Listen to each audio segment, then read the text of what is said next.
Honkai Star Rail is kinda fun. Wait, these trucks really prioritize the billboards over people? Ha! It's a story-driven turn-based gacha game that will have you questioning your sexuality about as often as we get free tentpoles. That's not the fun part. I think I need therapy. My last video discussed the fundamentals. For a quick TLDW, dopamine, learning is fun, patterns are poggers, and broken patterns are weird. The story-driven part is pretty simple at face value. Pick up quests, do objectives, touch trash, hand in quests, feel things.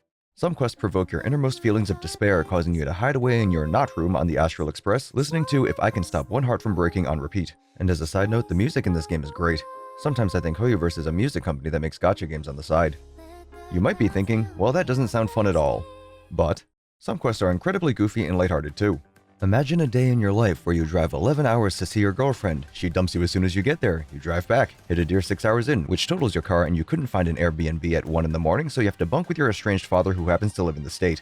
A joke and a drink could help, but the game can't serve you drinks. What I mean to say is when the game brings you down, you feel much higher when it picks you back up. You may even do these silly and sad quests back to back, giving you major whiplash. And while many games have stories that can do the same, Star Rail adds its own special touch in the form of pop culture references and memes. While it initially sounds a little goofy to hear it from that perspective, think of the times you browse social media and come across a relatable post. You look at that post and go, I get it. And those little hits you get are feelings of connection and approval. It makes you think, the devs get us, and that makes your brain kinda happy. There's also a lot of detail that goes into facial animations and expressions, which is something you may not notice unless it's not there. Think of that uncanny valley feeling, but with anime.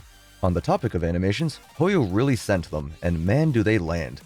Regardless of whether you like to do it yourself or fondle the funny button, the ultimate animations feel mint. Buffing characters have elegant and smooth movements, while damage-oriented units pack a real punch, but in almost all cases, there's a start, a build-up, and a payoff. The character's pose is composed, transposed, or juxtaposed, sometimes with bows or bros, that demos their pros and eventually shows enemies predisposed or in throws, leading to their soul's repose. I suppose.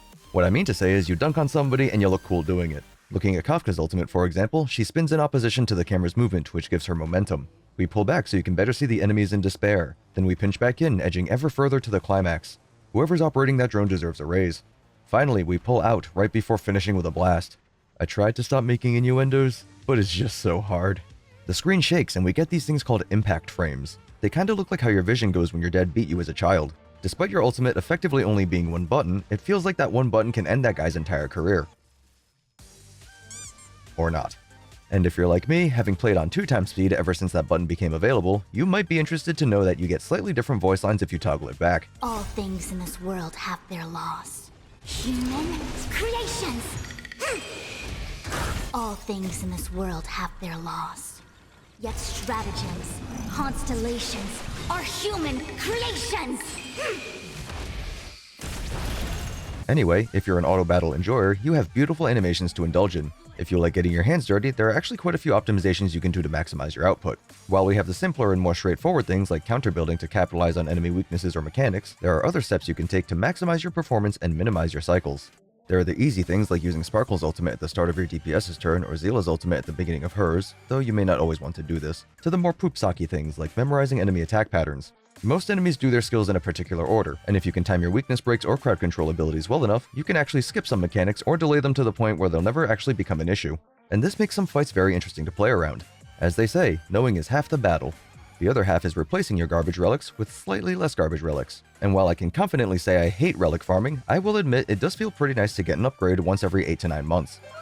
And if you ever get discouraged, remember, patience is all you need. It is trash can, not trash cannot. We talked about the story and we talked about combat, so all that's really left is the gacha element. Gacha itself isn't necessarily what I would call fun outside of the dopamine hit you get when Sparkle falls in your lap. It's what you do so you can have more fun. If you're all caught up with the story and you have no more pulls, what else is there? More combat. Star Rail has multiple forms of endgame combat, like Memory of Chaos that allows single target and blast units to shine, and Pure Fiction that plays to the strengths of AoE units. Both of these modes are designed to test the strength of your characters. But if neither of these are your cup of tea, we have Simulated Universe, a game mode with several themed sub-game modes where you essentially go around murdering relentlessly to pick up buffs so that you can murder further.